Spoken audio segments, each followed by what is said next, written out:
Special वास्कुलराइज्ड structure, देखो यहाँ पे लिखा है ना वास्कुलराइज्ड स्ट्रक्चर, यही मैंने क्वेश्चन तुमसे फर्स्ट पेज में पूछा था।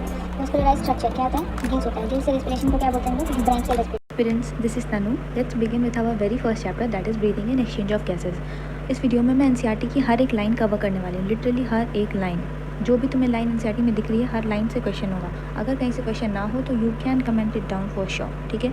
बट ये मौका तुम्हें मिलेगा नहीं, मिल भी सकता है, आई डोंट नो। तो आगे बढ़ते हैं। मोस्ट प्रोबेबली मैं इसमें सारी एनसीईआरटी की लाइंस कवर करूँगी और इंपॉर्टेंट थिंग्स जो कुछ एनसीईआरटी के बाहर से भी हो सकती हैं, पर वो किसी न किसी और चैप्टर में प्रेजेंट होंगी ही, ठीक है। मैं बस एनसीईआरटी के लाइन से तुम्हें क्वेश्चन बना के दे रही हूँ, ताकि जब तुम एनसीईआरटी को रीड करो, जो ऐसा रैंडम रीड करते हो जिससे बाकी कुछ भी समझ में नहीं आता, या फिर बस ऐसे ही तुम्हें लगता है कि तुम्हें सब आ गया, तुमने रीड कर लिया, बट बहुत सारे उसमें हिडन लाइंस होती हैं जो पता नहीं चलती बहुत बारी हमें, ठीक है।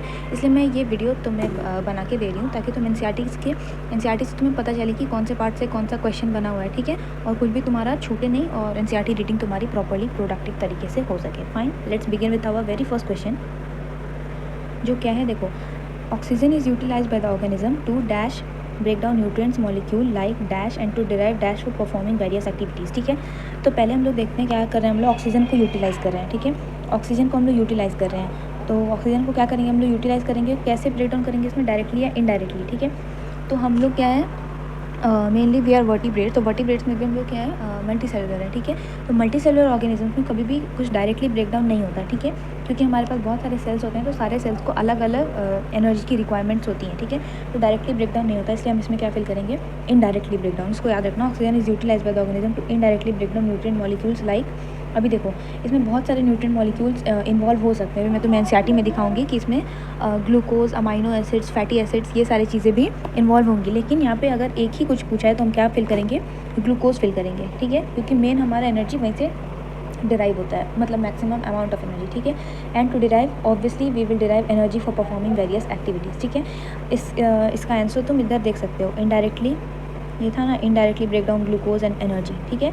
ये पीडीएफ में मैं तुम्हें प्रोवाइड कर दूंगी इफ़ रिक्वायर्ड, अगर तुमने बोला तो, ओके।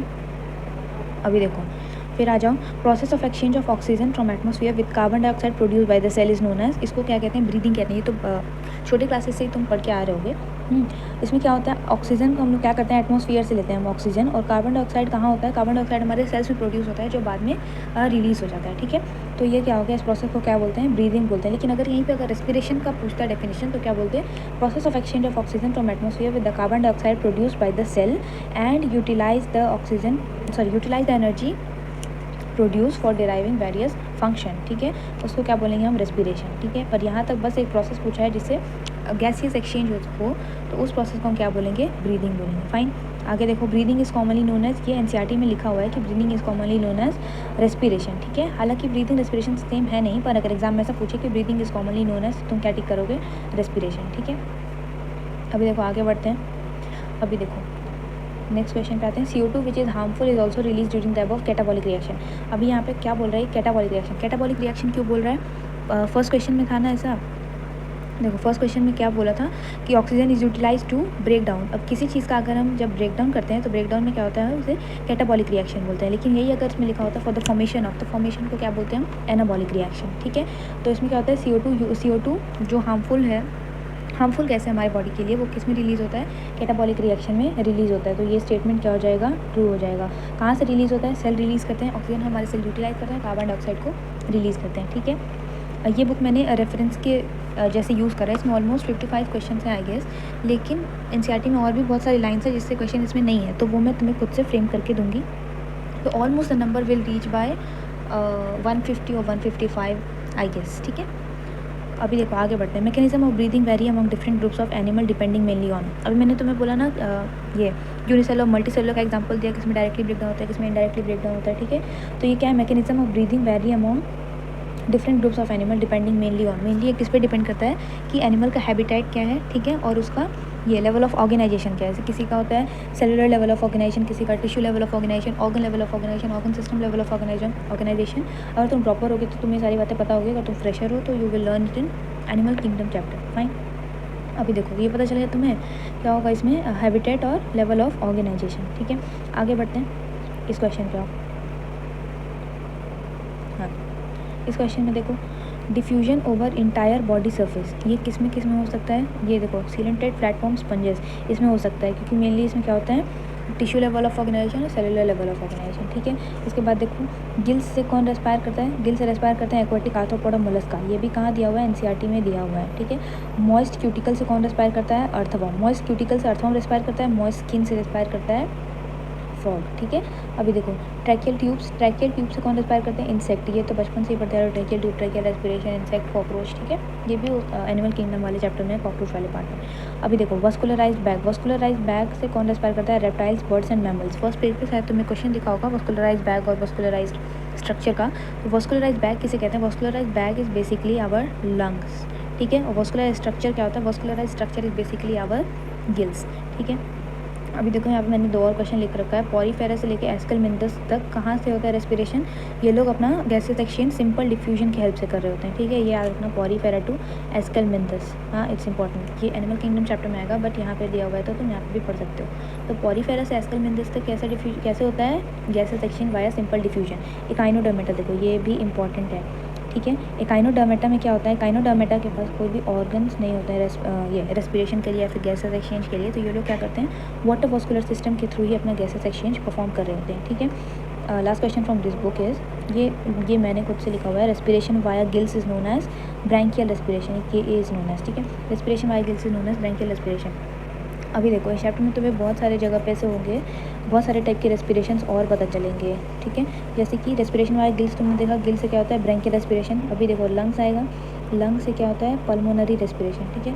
उसके बाद और आ सकता है ट्रैकिया से ट्रैकियल रेस्पिरेशन, और एक और कुछ है मैं तुम्हें आगे बताती हूँ। सॉरी, मॉइस्ट स्किन से होता है क्यूटेनियस रेस्पिरेशन, ठीक है। चलो आगे बढ़ते हैं। इस बुक के क्वेश्चन खत्म हो गए। अभी देखो मैंने और एक्स्ट्रा क्वेश्चन रखे थे, इधर देखते हैं। Most of aquatic arthropods and Mollusca respire via, ये क्या हो जाएगा? गिल्स हो जाएगी। क्वेश्चन ऊपर भी दिया हुआ था, ठीक है। Respiration by lungs is known as pulmonary respiration बोलते हैं इसे, ठीक।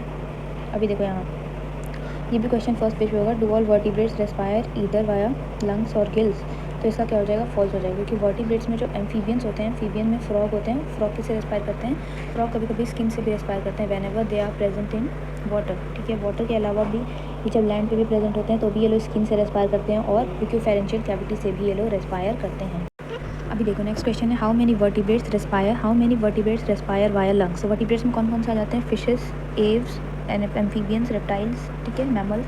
हाँ, तो फिशेस किससे रेस्पायर करते हैं? फिशेस रेस्पायर करती हैं गिल से। यहाँ पे क्या पूछा है? Respire via lungs. लंग्स से कौन रेस्पायर करता है? तो एम्फीबियन, बर्ड्स, मैमल्स और रेप्टाइल्स, ठीक है। और जिसमें कि एम्फीबियन जो है वो बस लंग से रेस्पायर नहीं करते हैं, स्किन से भी रेस्पायर करते हैं, जैसे कि फ्रॉग ब्यूकोफेरेंशियल कैविटी से भी रेस्पायर करते हैं, ठीक है। अगला सवाल क्या है?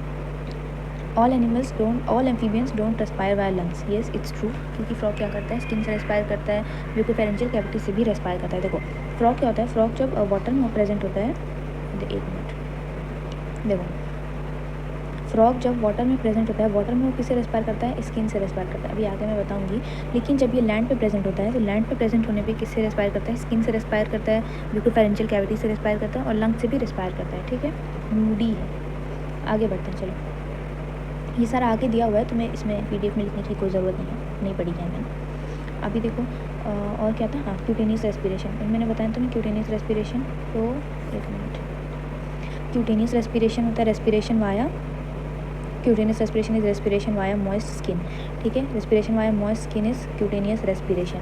और मैंने तुम्हें क्या बताया था? ब्रैंकियल रेस्पिरेशन होता है respiration via gills, pulmonary respiration होता है respiration via lungs, tracheal respiration होता है रेस्पिरेशन वाया ट्रेकियल ट्यूब्स, ठीक। अभी देखो और क्या दिया है? विच वर्टिब्रेट रेस्पायर वाया ब्यूकोफेरेंशियल कैविटी? इसका आंसर मैं तुम्हें भी 3-4 बार बता चुकी हूँ। इसका आंसर क्या होगा कमेंट में तुम लोग बताना, मैं नहीं बताना, ठीक है। इसको तुम कमेंट करो। अब नेक्स्ट है air sac in birds perform respiration. अब देखो एयर सैक लिखा हुआ है तो इसमें बहुत कंफ्यूजन हो सकती है कि एयर सैक है तो रेस्पिरेशन एयर से रिलेटेड है, तो एयर सैक यही कर रहा होगा, पर ये नहीं है। इसमें एयर सैक होता है वो क्या करता है? बर्ड को बाउंसी प्रोवाइड करता है, सरफेस एरिया इंक्रीज़ करता है, ठीक है। ये रेस्पिरेशन में क्या सप्लीमेंट की तरह काम करता है, रेस्पिरेशन ही परफॉर्म करता है नहीं, ठीक है। इसका आंसर देख लो एक बार। देखो क्या है इसमें, ये क्या करता है? एयर को स्टोर करता है, सरफेस एरिया इंक्रीज़ करता है, सप्लीमेंट करता है रेस्पिरेशन में, ठीक। इसके बाद देखो, इसके बाद क्या है? अरे which muscle aids in respiration only present in mammals, ठीक है, कौन सा ऐसा मसल है जो रेस्पिरेशन में हेल्प करता है और वो बस मैमल्स में ही प्रेजेंट रहता है। इसका बहुत बड़ा रोल होता है गैसेस एक्सचेंज कराने में, ठीक है। इसका आंसर क्या होगा, डायफ्राम। डायफ्राम के बारे में डिटेल में बताते थे उस चैप्टर में, मतलब वो कौन से मसल से कनेक्टेड है, क्या है, क्यों नहीं है, अभी ये डाइजेशन वाले चैप्टर बट वो हट चुका है, तो इसका थोड़ा सा पार्ट मतलब गैसेस एक्सचेंज वाला पार्ट इस चैप्टर में भी दिया हुआ है, ठीक है। विच मसल एड इन ये हो गया respiration only present in mammals, ये एकदम ध्यान रखना, ओनली प्रेजेंट इन मैमल्स। ये शायद एनसीईआरटी में ना हो, मैंने खुद से ऐड करा है, नोट्स वोट्स में होगा शायद, तो मैं पर ही देख लेना। ओनली प्रेजेंट इन मैमल्स क्या होगा, ये डायफ्राम होगा। It's very important question, literally it's very important, ठीक है। इसके बाद देखो, which organ use by frog during respiration is water, in water and land, बता चुकी हूँ मैं। वाटर में जाता है तो क्या करता है, स्किन से रेस्पिरेशन करता है, लंग लैंड पे रहता है तो क्या करता है, ये स्किन से रेस्पिरेशन करता है, लंग से रेस्पिरेशन करता है, ब्यूकोफारेंजियल कैविटी से रेस्पिरेशन करता है, ठीक है। आगे आ जाओ, मैं तुम्हें एनसीईआरटी हाईलाइट करा दे रही हूँ, रीड करा दे रही हूँ। एनसीईआरटी के साइलेंस से क्वेश्चन था, अभी तुम्हें देखने को मिलेगा। देखो, as have read earlier oxygen is utilize, सारे कुछ मैं अंडरलाइन नहीं कर रही हूँ, ठीक है, सारा कुछ मैं नहीं अंडरलाइन करती हूँ, जो तुम्हारे काम का है मैं वही अंडरलाइन कर रही हूँ। As you have read earlier oxygen is red pen use करेंगे तो कभी कभी oxygen is utilise by the organism to indirectly, देखो यहाँ पे लिखा हुआ है ना, indirectly break down of simple molecules, simple मैंने तुम्हें बोला था ना बहुत सारे मॉलिक्यूल्स हैं, glucose, amino acid, fatty acid, लेकिन क्या करता है, अगर एक पूछेगा तो क्या आंसर करोगे, ग्लूकोज, ठीक है। पर एनर्जी हम बहुत सारी चीज़ों को ब्रेक डाउन करके डिराइव करते हैं, ये भी तुम पढ़ोगे उस चैप्टर में। अरे क्या है, प्लांट वाला जो रेस्पिरेशन वाला पार्ट है उसमें भी तुम्हें ये सब पता चलेगा, ठीक है। To derive energy to perform various activities, carbon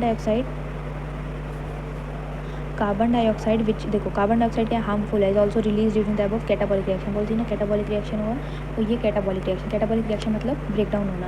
it is therefore evident that oxygen क्या होता है, कंटिन्यूसली सप्लाई करना पड़ता है, और कार्बन डाइऑक्साइड कंटिन्यूसली क्या होता है, रिलीज होता है। This process of exchange of oxygen from atmosphere and with carbon dioxide produce by the cell, ये याद रखना, कार्बन डाइऑक्साइड कहाँ प्रोड्यूस होता है, सेल में प्रोड्यूस होता है, ऑक्सीजन कहाँ से लेते हैं हम लोग, एटमॉस्फेयर से लेते हैं। इस प्रोसेस क्या कहते हैं, ब्रीदिंग कहते हैं, और इसको कॉमनली क्या बोलते हैं हम लोग, रेस्पिरेशन बोलते हैं। अगर तुम्हें स्पीड स्लो लग रही है ना तो तुम अपना स्पीड इंक्रीज करके देख लेना, ठीक है। इसको रेस्पिरेशन बोलते हैं। ये सारा इसमें कुछ ऐसा है नहीं, हाँ ऐसा कुछ भी नहीं है, तुम एक बार ही देख लेना, बस ऐसे ही रीड कर लेना, फाइन। अभी देखो रेस्पिरेटरी ऑर्गन्स पर रहते हैं, मैं एक बार पहले भी रिकॉर्ड कर ली थी पर मेरे वॉइस उसमें पता नहीं रिकॉर्ड ही नहीं हुआ, इसलिए मुझे ये इसलिए तुम्हें ये सारा ऐसा दिख रहा होगा। आगे देखो, रेस्पिरेटरी ऑर्गन्स में क्या होता है, mechanism of breathing vary among different groups of animal, ठीक है। ये बताया इसमें depending on their habitat and level of organisation, lower invertebrates, sponges, coelenterate, flat worms etcetera exchange oxygen carbon dioxide लोग कैसे एक्सचेंज करते हैं, सिंपल डिफ्यूजन। लोअर इनवर्टिब्रेट होता है, ध्यान रखना, लोअर इनवर्टिब्रेट सिंपल डिफ्यूजन। और मैंने तुम्हें क्या बताया था कि पॉलीफेरा से लेकर एस्करमेंजस तक ये सारे क्या करते हैं, सिंपल डिफ्यूजन की हेल्प से ही अपना परफॉर्म करते हैं ये गैसेस एक्सचेंज, ठीक है। अर्थवर्म क्या करता है, मॉइस्ट क्यूटिकल यूज़ करता है, insect trachea network of tube tracheal tubes, ठीक है, to transport atmospheric air. Special vascularise structure, देखो यहाँ पे लिखा है ना वास्कुलराइज्ड स्ट्रक्चर, यही मैंने क्वेश्चन तुमसे फर्स्ट पेज पे पूछा था।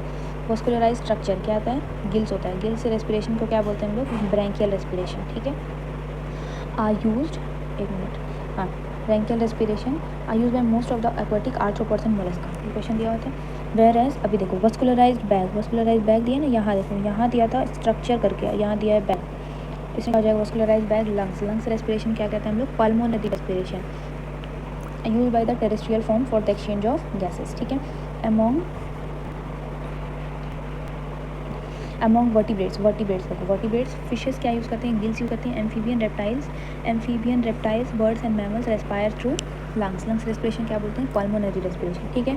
अभी देखो, amphibian like frogs can respire through their moist skin, frog क्या करता है, मॉइस्ट स्किन से भी रेस्पायर करता है, इसीलिए मैंने क्वेश्चन में बताया था ना, मॉइस्ट स्किन से रेस्पायर करेगा तो क्या बोलेंगे, सो क्यूटेनियस रेस्पिरेशन। और अर्थवर्म क्या करता है, मॉइस्ट क्यूटिकल से रेस्पायर करता है। मॉइस्ट स्किन से कब रेस्पायर करता है, मेनली हाइबरनेशन और एस्टिवेशन के टाइम पे, समर स्लीप, विंटर स्लीप, ठीक है। ये भी एनिमल किंगडम के फ्रॉग वाले स्ट्रक्चर ऑर्गेनाइजेशन वाले की फ्रॉग वाले चैप्टर पे पता चलेगा तुम्हें, ठीक है।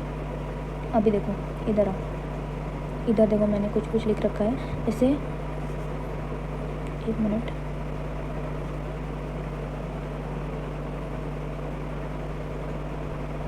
अभी देखो, इकाइनोडर्मेटा के पास क्या होता है, कोई भी ऑर्गन नहीं होता, इसके पास वाटर वास्कुलर सिस्टम होता है। हेमिकॉर्डेटा गिल्स के थ्रू करता है अपना एक्सचेंज, और स्पाइडर, स्कॉर्पियन, बुक लंग्स के through. Limulus king crab, limulus is basically king crab, क्या करता है, लाइमुलस किंग क्रैब उसी को बोलते हैं। बुक गिल्स, ठीक है, बुक गिल्स के थ्रू। फ्रॉग क्या करता है, स्किन से जब पानी में होता है तब करता है, और स्किन लंग्स ब्रोकी फेरेंशियल कैविटी से कब करता है, जब लैंड पे होता है तब, ठीक।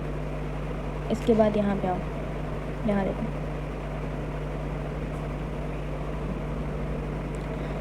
आर्थ्रोपोडा में ये सारे एनिमल्स आते हैं। इसका मैं कलर ज़रा चेंज कर लेती हूँ। आर्थ्रोपोडा में ये सारे आते हैं, ठीक है। इनका कहीं ना कहीं पे दिया हुआ है बुक में, शायद एनिमल किंगडम हो या शायद इस चैप्टर में हो, ठीक है। तो आर्थ्रोपोडा, स्कॉर्पियन क्या करता है, बुक लंग्स यूज़ करता है, क्रस्टेशियन प्रॉन्स गिल्स यूज़ करते हैं, king crab book gills use करते हैं। ये याद रखना, किंग क्रैब वाला बुक गिल्स, ठीक है। इसके बाद इधर देखो, ये इम्पोर्टेंट है।